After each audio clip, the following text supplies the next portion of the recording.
দশম শ্রেণীর বিধ্বস্ত কোণ সম্পর্কিত উপপাদ্য এই অধ্যায়টি নিয়ে আলোচনা করব। সো আমরা বিধ্বস্ত সম্পর্কিত উপপাদ্যের যে সকল উপপাদ্যগুলো রয়েছে বা প্রয়োগ রয়েছে সেই সকল উপপাদ্য বা প্রয়োগের যে ধরনের আমাদের অঙ্কগুলো এক্সামে আসে সকল অঙ্কগুলি নিয়ে আলোচনা করব। সো প্রথমে দেখো আমরা প্রথম প্রশ্ন নিয়েছি যে এ বি সি ত্রিভুজের পরিবৃত্তের কেন্দ্র ও বিন্দু এ এবং বিসি যা কেন্দ্রের বিপরীত পার্শ্বে অবস্থিত এবং বলে দেওয়া আছে অ্যাঙ্গেল বি ও সি সমান 120 ডিগ্রি হলে বি এ সি এর মান নির্ণয় করো। তার প্রথমে আগে আমরা চিত্রটা অঙ্কন করব। চিত্র অঙ্কন করে কি চেয়েছে আর কি দেওয়া আছে সেগুলো লিখে নেব, তারপরে যার মান নির্ণয় করতে বলেছে তার মানটা নির্ণয় করব। যেহেতু প্রথমে বলে দিয়েছে এ বি সি ত্রিভুজের পরিবৃত্ত, এ বি সি আমাদের একটা ত্রিভুজ রয়েছে, তার পরিবৃত্ত রয়েছে, পরিবৃত্ত মানে বাইরে রয়েছে। দেখো আমরা একটা বৃত্ত অঙ্কন করলাম, এই বৃত্তে আমরা একটা ত্রিভুজ অঙ্কন করলাম। পরিকথার অর্থ হচ্ছে বাইরে, তাহলে আমাদের ত্রিভুজ এ বি সি এটা হলো আমাদের ত্রিভুজ, আর এটা হলো আমাদের ত্রিভুজের কেন্দ্র এবং ও হলো বৃত্তের কেন্দ্র। তাহলে এ বি সি ত্রিভুজের পরিবৃত্তের কেন্দ্র ও, তাহলে পরিবৃত্ত যেটা পেয়েছি তার কেন্দ্র দিলাম ও। বিন্দু এ এবং বি সি যা কেন্দ্রের বিপরীত পার্শ্বে অবস্থিত, তাহলে বিসি যা দেখো এটা হচ্ছে বিসি যা যেটা আমাদের এবিসি ত্রিভুজের বাহু। বিন্দু এ এবং বিসি যা কেন্দ্রের বিপরীত পার্শ্বে অবস্থিত, অর্থাৎ কেন্দ্র দেখো ও রয়েছে, এই কেন্দ্রের একদিকে রয়েছে আমাদের এ এবং অপর দিকে রয়েছে আমাদের বিসি।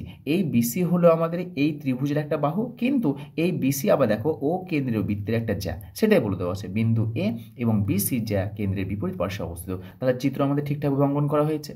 তারপর বলে দেওয়া দেখো অ্যাঙ্গেল বি ও সি, অর্থাৎ কোণ বি ও সি, তার মানে কোনটা অঙ্কন করে নাও বি ও সি, এই কোণটার মান বলে দিয়েছে 120 ডিগ্রি। তাহলে আমাদের বিএসি এই যে কোণ রয়েছে সেই কোণটার মান নির্ণয় করতে বলেছে। তাহলে প্রদত্ত কি দেওয়া আছে, প্রদত্ত অ্যাঙ্গেল বি ও সি সমান 120 ডিগ্রি। এবার দেখো আমাদের বৃত্তস্থ কোণ সম্পর্কিত উপপাদ্যের যে সকল উপপাদ্যগুলো রয়েছে তার মধ্যে এটা একটা অ্যাপ্লিকেশন বা এর একটা প্রয়োগ, সেই জন্য আমরা যে উপপাদ্যের প্রয়োগ সেই উপপাদ্যটাকে দেখে নেব।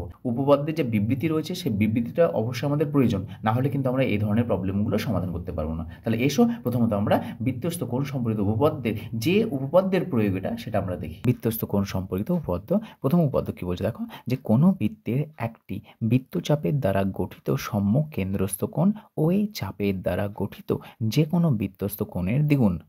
অর্থাৎ কোনো বৃত্তের একটি বৃত্তচাপের দ্বারা, বৃত্তচাপ বলতে কি বোঝায়, কোনো একটা বৃত্ত রয়েছে, সেই বৃত্তের আমার যে পরিধি রয়েছে সেই পরিধির কোনো একটা অংশ নাও, সেই অংশটাকে আমাদের বৃত্তচাপ বলা হয়। দেখো আমরা নিয়েছি যে পরিধি রয়েছে সেই পরিধির এ পি এবং বি, এই যে অংশটা নিয়েছি এই বাঁকা অংশটাকে বলা হয় আমাদের বৃত্তচাপ। এবং এই বৃত্তচাপের দ্বারা সম্মুখ কথার অর্থ হচ্ছে বৃত্তচাপের সামনে যে কোণগুলো উৎপন্ন হয়েছে। তাহলে তুমি বৃত্তচাপের উপর দাঁড়িয়ে সামনের দিকে তাকাও, দেখো কেন্দ্রে একটা কোণ উৎপন্ন হয়েছে, আবার দেখো বৃত্তচাপের উপরে একটা কোণ উৎপন্ন হয়েছে। তাহলে এই যে কেন্দ্রে কোণটা উৎপন্ন হয়েছে সেই কোণটার নাম হলো আমাদের কেন্দ্রস্থ কোণ, এবং বৃত্তের উপরে যে কোণটা উৎপন্ন হয়েছে সেই বিন্দুতে তাকে বলা হয় আমাদের বৃত্তস্থ কোণ। সো ওটাই লিখেছি দেখো, যে বৃত্তচাপ এ পি বি এর দ্বারা গঠিত সম্মুখ কেন্দ্রস্থ কোণ এবং বৃত্তস্থ কোণ। দেখো এ পি বি মাথাতে একটা বাঁকা অংশ দিয়েছি, এই বাঁকা অংশ হলো বৃত্তচাপকে নির্দেশ করছে বা সূচিত করে। সো এ পি বি এই বৃত্তচাপের দ্বারা কেন্দ্রে কোণ উৎপন্ন হয়েছে কেন্দ্রস্থ কোণ, তার নাম দিয়েছি দেখো angle A O B, A O B কেন্দ্রস্থ কোণ। এবং পরিধির উপর একটা কোণ উৎপন্ন হয়েছে তাকে বলা হচ্ছে বৃত্তস্থ কোণ, নাম কি এ সি বি। দেখো অ্যাঙ্গেল এ সি বি এটা হলো আমাদের বৃত্তস্থ কোণ। এবং আমাদের এই উপপাদ্য অনুযায়ী কি বলছে, যে কেন্দ্রস্থ কোণ বৃত্তস্থ কোণের দ্বিগুণ। সো ওটাই লিখেছি কেন্দ্রস্থ কোণ সমান 2 ইন্টু বৃত্তস্থ কোণ। এবং আমরা কেন্দ্রে আমরা কোণের সাহায্যে লিখেছি যে অ্যাঙ্গেল এ ও বি যেহেতু কেন্দ্রস্থ কোণ সমান 2 ইন্টু বৃত্তস্থ কোণ অ্যাঙ্গেল এ সি। সুতরাং এর লিখে নাও যে আমরা জানি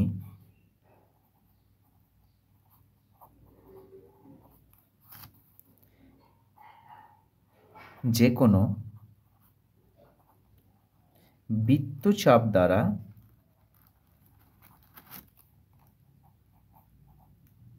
গঠিত সম্মুখ কেন্দ্রস্থ কোণ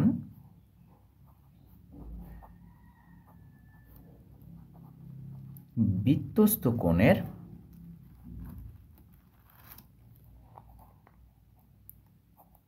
দ্বিগুণ। সুতরাং অ্যাঙ্গেল বি ও সি সমান 2 into angle B A C. দেখো এটা হচ্ছে আমাদের ও, তাহলে বিওসি কেন্দ্রস্থ কোণ, এর মানটা বিএসি এই বৃত্তস্থ কোণের দ্বিগুণ, তাহলে তার দ্বিগুণ করলাম। এটা কার মান চেয়েছে আমাদের চেয়েছে বিএসি, তাহলে বিএসির মান চেয়েছে, তাহলে এটা বাম পক্ষে নিয়ে চলে আসো। তাহলে কী পাচ্ছি আমরা, 2 ইন্টু অ্যাঙ্গেল বিএসি সমান বিওসি কোণ। This imply angle B A C সমান, 2 আছে ডান দিকে গেলে হাফ হয়ে যাবে, হাফ ইন্টু অ্যাঙ্গেল বিওসি, মান বসিয়ে দাও, হাফ ইন্টু দেখো বিওসি এর মান বলে দেওয়া হচ্ছে 120 ডিগ্রি, মানটা বসাও 120 ডিগ্রি সমান কাটাকাটি করলে কত আসছে আমাদের 60 ডিগ্রি। বিএসি এর মান নির্ণয় করতে বলেছে, আমরা কত পেলাম, বিএসি এর মান পেলাম 60 ডিগ্রি। তাহলে এই ধরনের যদি প্রবলেম থাকে তাহলে সেই প্রবলেমগুলোকে যে 2 মার্কসে থাকবে, আমাদের 2 মার্কসে থাকলে জাস্ট এই তথ্যটাকে লিখে দিবে যে আমরা উপপাদ্য থেকে পাই, তাহলে উপপাদ্য থেকে তথ্যটা লিখলাম, লেখার পরে সম্পর্কটা লিখে সেখানে মানটা বসিয়ে যার মান চেয়েছে তার মানটা বের করলাম। তো প্রথমে দেখো প্রশ্নে কি বলে দিয়েছে যে ও কেন্দ্রীয় বৃত্তটি এ বি ও সি বিন্দুগামী এবং ও কেন্দ্রীয় বৃত্তের অ্যাঙ্গেল এ বিও সমান 35 ডিগ্রি এবং অ্যাঙ্গেল এ সিও সমান 35 ডিগ্রি হলে অ্যাঙ্গেল বিওসি এর মান নির্ণয় করো। তাহলে প্রথমে আমাদের বিওসি এর মান নির্ণয় করার জন্য প্রথমে চিত্রটাকে অঙ্কন করে নেবো। প্রথমে চিত্রটাকে অঙ্কন করো না, বলে দিয়েছে আমাদের ও কেন্দ্রীয় বৃত্তের এ বি ও সি বিন্দুগামী। তাহলে প্রথমে আমাদের ও কেন্দ্রীয় একটা বৃত্ত রয়েছে, এটা হচ্ছে আমাদের ও কেন্দ্রীয় বৃত্ত, সেই বৃত্ত রয়েছে আমাদের 3টে বিন্দুগামী এ বি এবং সি বিন্দুগামী। তা 3টে দিলাম, 3টেকে যোগ করে দাও, দেখো আমাদের এ বি সি একটা ত্রিভুজ পেলাম। তাহলে এ বি সি বিন্দুগামী, দেখো এ বিন্দু দিয়ে যাচ্ছে, বি বিন্দু দিয়ে যাচ্ছে এবং সি বিন্দু দিয়ে যাচ্ছে, তাহলে এ বি সি 3টে বিন্দু দিয়ে আমাদের এই বৃত্তটি যাচ্ছে। বৃত্তের কেন্দ্র ধরে নাও ও, তাহলে ও হলো বৃত্তের কেন্দ্র। প্রশ্ন অনুযায়ী কী বলেছে দেখো, ও কেন্দ্রীয় বৃত্তে যেহেতু ও কেন্দ্র বলে দিয়েছে আমরা ও কেন্দ্র ধরে নিলাম। দেখো angle A B O, angle A B O তার মানে এই কোণটা বলে দিয়েছে, অ্যাঙ্গেল এই কোণটা বলে দিয়েছে আমাদের 35 ডিগ্রি। আবার অনুরূপভাবে দেখো angle A CO, A CO তার মানে এই কোণটা, এই কোণটা বলে দিয়েছে আমাদের 45 ডিগ্রি। আমাদের চেয়েছে অ্যাঙ্গেল বিওসি এই কোণটার মান চেয়েছে।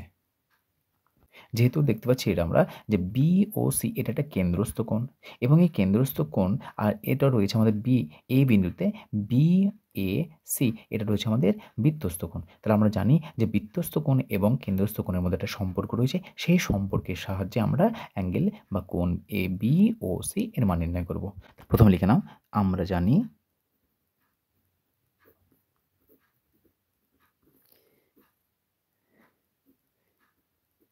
একই বৃত্তচাপের দ্বারা গঠিত সম্মুখ কেন্দ্রস্থ কোণ বৃত্তস্থ কোণের দ্বিগুণ। সুতরাং চিত্র থেকে পাই, দেখো আমরা বি সি মানে এখানে নাম দিয়ে দাও একটা, এটা হচ্ছে আমাদের পি নাম, তাহলে বিপিসি এই যে আমাদের বৃত্তচাপ রয়েছে সেই বৃত্তচাপের দ্বারা সামনে কে কোণ উৎপন্ন হয়েছে, দেখো বিওসি কেন্দ্রস্থ কোণ আর বিএসি বৃত্তস্থ কোণ। তাহলে বিওসি হলো আমাদের কেন্দ্রস্থ কোণ এবং বিএসি হলো আমাদের বৃত্তস্থ কোণ। তাহলে আমরা চিত্র থেকে কি পাচ্ছি যে অ্যাঙ্গেল বিওসি সমান 2 into angle B A C, এটা 1 নম্বর দিয়ে দাও। আমরা কেন এই সম্পর্কটা লিখলাম, যেহেতু আমাদের বি ও সি এর মান নির্ণয় করতে বলেছে, তাহলে আমাদের যদি বি এ সি এই কোণটার মান আমরা বের করতে পারি তাহলে খুব সহজে আমরা এই সম্পর্ক ব্যবহার করে অ্যাঙ্গেল বি ও সি এর মান নির্ণয় করব। দেখো আমাদের কী কী প্রদত্ত দেওয়া আছে, প্রদত্ত দেওয়া আছে আমাদের এই কোণটার মান দেওয়া আছে, এই কোণটার মান দেওয়া আছে। দেখো এই দুটি কোণের মানের সাহায্যে আমরা যদি এই কোণটাকে বের করতে পারি তাহলে এই সম্পর্কে বসে আমরা বি ও সি এর মান বের করতে পারবো। তাহলে প্রথমে দেখো যে 35 ডিগ্রি বলে দেওয়া আছে। আচ্ছা বলো তো, এটা হচ্ছে আমাদের বৃত্তের ব্যাসার্ধ, আবার দেখো এটা হচ্ছে আমাদের বৃত্তের ব্যাসার্ধ। তার মানে যে কোনো বৃত্তের যতগুলো ব্যাসার্ধ অঙ্কন করি না কেন প্রত্যেকটা ব্যাসার্ধ হচ্ছে আমাদের সমান। তাহলে প্রত্যেকটা ব্যাসার্ধ যদি সমান হয় তাহলে বলো তো এটা আর এটা হচ্ছে আমাদের সমান, তাহলে এ বি ও একটা সমদ্বিবাহু ত্রিভুজ না? কেন? কারণ এই বাহুটা আর এই বাহুটা সমান। তাহলে এই দুটো যদি সমান হয় তাহলে আমরা এই যে সমদ্বিবাহু ত্রিভুজ, সেই সমদ্বিবাহু ত্রিভুজের এই কোণটার মান কত হবে? এটা যদি 35 ডিগ্রি হয় তাহলে এটাও আমাদের 35 ডিগ্রি হবে। যেহেতু আমরা জানি দেখো যে কোনো সমদ্বিবাহু ত্রিভুজ এই বাহুটা আর এই বাহুটা যদি সমান হয় তাহলে এই কোণটার মান যা হবে এই কোণটার মানও তাই হবে। সুতরাং এটা যদি 35 ডিগ্রি হয় তাহলে এটাও আমাদের 35 ডিগ্রি হবে। তাহলে এটা আমরা 35 ডিগ্রি পেয়ে গেলাম। অনুরূপভাবে দেখো যে সি ও এইটা হচ্ছে আমাদের এই বৃত্তের ব্যাসার্ধ, আবার দেখো এ ও এটাও বৃত্তের ব্যাসার্ধ। তাহলে দেখো এ ও সি এটাও একটা সমদ্বিবাহু ত্রিভুজ। তাহলে এটাও যদি সমদ্বিবাহু ত্রিভুজ হয় তাহলে এটাও 45 ডিগ্রি হলে এই কোণটাও সমান হবে, এটাও হয়ে যাবে আমাদের 45 ডিগ্রি। দেখো এটা 45 পেলাম, এটা পেলাম 35। তাহলে এই টোটাল কোণটার মান কত হবে? টোটাল কোণটা কোণ এ এর মান হয়ে যাবে এই যে অংশটা রয়েছে আর এই অংশটা, সেই দুটো যদি সমষ্টি করা হয় তাহলে এই কোণ পেয়ে যাবো। তাহলে এই কোণটা হবে আমাদের 45 ডিগ্রি প্লাস 35 ডিগ্রি। তাহলে আমরা এই কোণের মান পেয়ে গেলাম। তাহলে এই কোণের মান পেয়ে গেলে আমাদের এই সম্পর্কে বসিয়ে দেবো, এই সম্পর্কে আমরা বিয়োগ এর মান পেয়ে যাবো। লিখে নাও আবার অ্যাঙ্গেল বি এ ও সমান অ্যাঙ্গেল এ বি ও সমান 35 ডিগ্রি এবং অ্যাঙ্গেল সি এ ও সমান অ্যাঙ্গেল এ সি ও সমান 45 ডিগ্রি। কেন? পাশে লিখে নাও, যেহেতু ও এ সমান ও বি আবার ও এ সমান ও সি একই বৃত্তের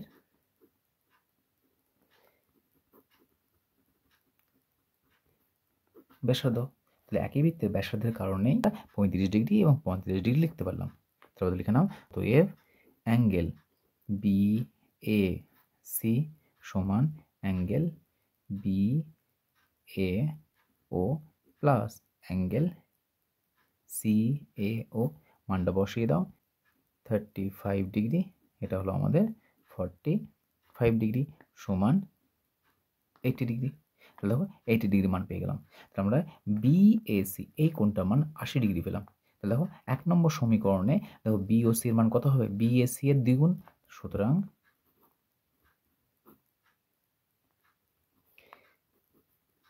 1 নম্বর থেকে পাই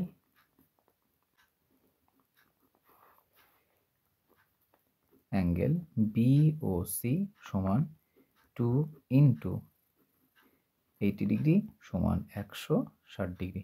তাহলে দেখো আমাদের অ্যাঙ্গেল বিওসি এর মান নির্ণয় করতে রয়েছে, অ্যাঙ্গেল বিওসি এর মান পেলাম 160 ডিগ্রি।